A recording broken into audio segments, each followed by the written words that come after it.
O Núcleo de Pesquisas Econômicos Sociais da Unital pesquisou os preços dos produtos consumidos nas festas de final de ano.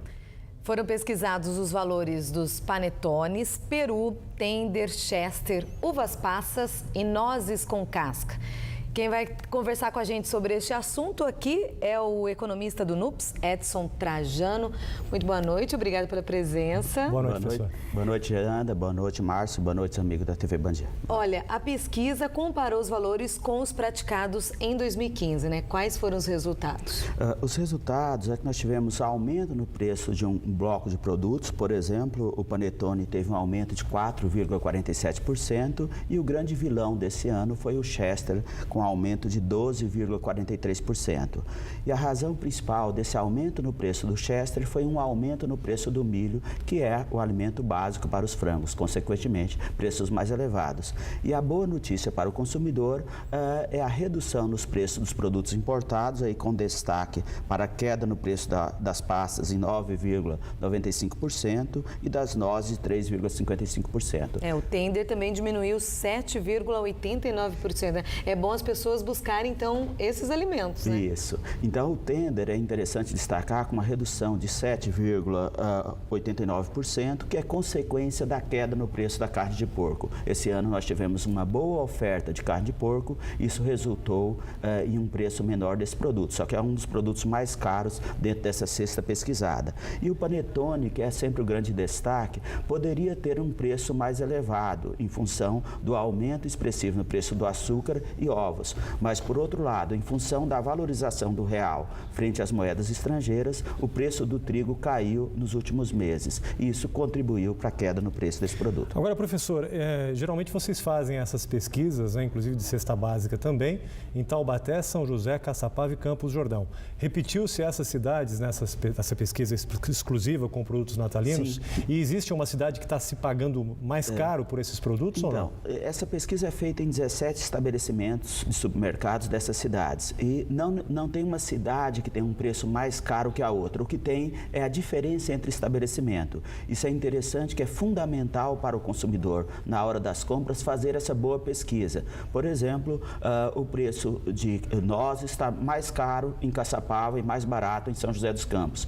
Mas, do outro lado, o panetone pode ter um preço diferenciado em cada uma das cidades. Mas em algumas situações compensa até pegar a Dutra aí, comprar alguma coisa numa cidade e comprar em outra? O importante é cada consumidor comprar na sua cidade, mas fazer uma pesquisa em pelo menos 3 estabelecimentos. E o que é comum nesse período do ano? Por exemplo, um determinado estabelecimento faz uma promoção vendendo panetone ou peru, que são os dois produtos mais tipicamente comercializados nessa época, para atrair o consumidor para vender vários outros produtos. Então, é interessante fazer a pesquisa e eu posso comprar meus produtos para o Natal em mais de um estabelecimento. A sugestão é que faça essa pesquisa em pelo menos 3 estabelecimentos, aproveitando que está mais barato em cada um deles. Agora, falando-se em momento de crise, né, de recessão, as pessoas aí desempregadas, com dificuldades financeiras, esses valores, eles estão dentro da realidade atual que nós estamos vivendo? Na média, os produtos típicos comercializados no Natal está abaixo da inflação. Um deles, por exemplo, que teve um aumento menor que a inflação, foi o peru para o Natal. Por quê? O peru, entre as aves, é uma das carnes mais caras. E aí muitos consumidores, em função da redução do padrão de renda, e os estabelecimentos já sabem disso, a indústria de alimentos também, os consumidores estão fazendo a opção por comprar frango, que é mais barato. Frango assado. Vamos substituir na ceia, né, o produto mais barato. Fica na ave, mas uma ave mais barata. Então isso acirra bastante a competição entre os estabelecimentos e, consequentemente, não há tanta margem para aumento nos preços. Essa seria a dica, então. Então a dica é substituir e pesquisar. E pesquisar sempre. Isso. Os produtos importados estão um pouquinho mais baratos, mas é interessante optar pelos produtos nacionais, que isso representa maior possibilidade de geração de emprego e renda no nosso país, que é tão essencial nesse momento de crise. Ok. Professor Edson Trajano, economista do NUPS, o Núcleo de Pesquisas Econômicos Sociais da Unital, participando com a gente aqui ao vivo no Band Cidade. Muito obrigado, viu? Obrigado a vocês. Obrigada, boa noite.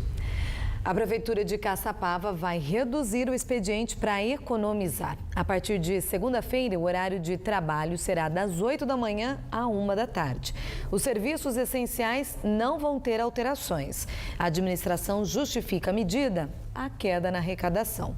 Os salários dos servidores estão mantidos. A forte chuva que atingiu Taubaté na noite de ontem causou transtornos.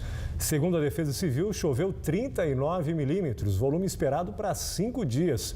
Ruas do Jardim Santa Maria ficaram alagadas, conforme a gente vê aí nas imagens. E amanhã deve chover forte de novo aqui na região. Veja na previsão do tempo.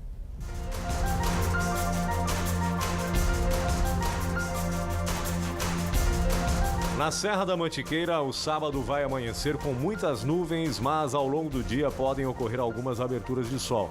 Há previsão de pancadas de chuva com trovoadas à tarde. Em Campos do Jordão, em Monteiro Lobato, mínima de 13 e máxima de 23 graus. No Vale do Paraíba, o céu fica parcialmente encoberto. Mesmo assim, faz calor. A máxima chega a 28 graus em Queluz. Em Aparecida e Caçapava, faz 30 graus. Pode chover forte no final do dia. No litoral norte, muitas nuvens com curtos períodos de melhoria e pancadas de chuva com trovoadas e rajadas de vento. Mínima de 20, máxima de 30 graus em Ubatuba e São Sebastião. A sexta-feira em Taubaté começou nublada, mas o sol apareceu e fez 29 graus. Amanhã a máxima não muda e pode chover forte no final da tarde. Em São José dos Campos, o sábado vai ser de muitas nuvens com curtos períodos de sol e pancadas de chuva. Máxima de 29 graus também. Em Caraguatatuba, muitas nuvens com algumas aberturas de sol, máxima de 32 graus, ondas de 2 metros de altura. Uma moradora de Taubaté espera desde o início do ano por uma cirurgia de catarata. Na época, ela ainda enxergava. Agora está completamente cega. Imagina o desespero de ser traído pelos próprios olhos e pouco a pouco ir perdendo a visão. Em maio do ano passado, Dona Antônia, de 53 anos, sentiu fortes dores ao redor dos olhos. Procurou um médico, mas só conseguiu consulta com o oftalmologista da prefeitura 2 meses depois. O diagnóstico, catarata. Em março deste ano, ela foi encaminhada para a central de vagas para ser operada. 9 meses depois, sem a cirurgia, ela já não enxerga mais. Nossa, ruim demais, nossa senhora. Não tem, né, resposta.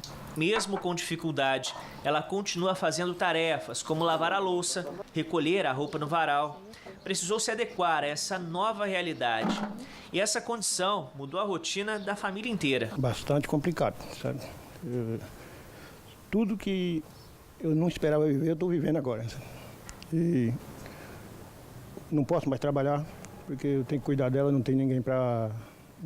Não posso deixar ela sozinha, né? Então tem que estar o tempo todo do lado dela, sabe? Tá difícil para mim. O olho esquerdo foi tomado por um tumor, o direito pela catarata. No mês passado, o hospital que cuidava dela em Sorocaba enviou este documento, pedindo para a Prefeitura de Taubaté encaminhar a paciente ao Hospital São Paulo, na capital, para fazer a cirurgia. Sem resposta até agora, a família está indignada. Ai, meu Deus, é preocupação. Tem vezes que eu não consigo dormir direito, pensando nesse negócio, que tinha que tirar esse tumor. Era só marcar, né? Ele lá, o trabalho deles é só marcar a consulta. Se ele tivesse marcado, já tinha feito essa operação dela, ela não estava cega hoje em dia, né? Certo? Eu acho que muita falta de vontade do poder público, no caso, né? Os casos mais avançados de catarata, como o da Dona Antônia, deixam cegas cerca de 50% das pessoas que têm a doença no mundo inteiro, de acordo com dados da Organização Mundial de Saúde.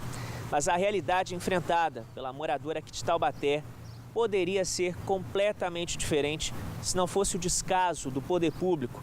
No caso dela, a doença foi descoberta ainda no início. Esse oftalmologista explica que a catarata tem cura e que a Dona Antônia pode voltar a enxergar. Basta fazer a cirurgia. Se o procedimento já tivesse sido feito, todos esses transtornos enfrentados por ela seriam evitados. A catarata é uma opacificação de uma lente que existe dentro do olho. Essa lente é limpa, transparente e, por um processo qualquer, ela fica opaca. Se não operar, é duradoura até o fim da vida, né? Ela não sara sozinho, teria que ser feita uma cirurgia. Dona Antônia tem esperança de conseguir a cirurgia e voltar a enxergar. A primeira coisa que eu quero ver é meu filho. Meu marido, aí o resto tudo, mas a primeira coisa que eu quero ver para a cara do meu filho todo dia quando ele acorda. Absurdo, né, gente? Olha, a boa notícia é que a Secretaria Estadual da Saúde informou que a cirurgia da dona Antônia foi finalmente marcada para a próxima segunda-feira, lá em São Paulo. O agendamento só aconteceu depois que a paciente procurou aqui a TV Band Vale. Bom seria se ela não precisasse recorrer à imprensa para ter garantido o seu direito à saúde. No próximo bloco tem agenda cultural. E o presidente do Grupo Bandeirantes recebe aqui na TV os prefeitos eleitos da região. A gente volta já já às 7h09 no horário de verão.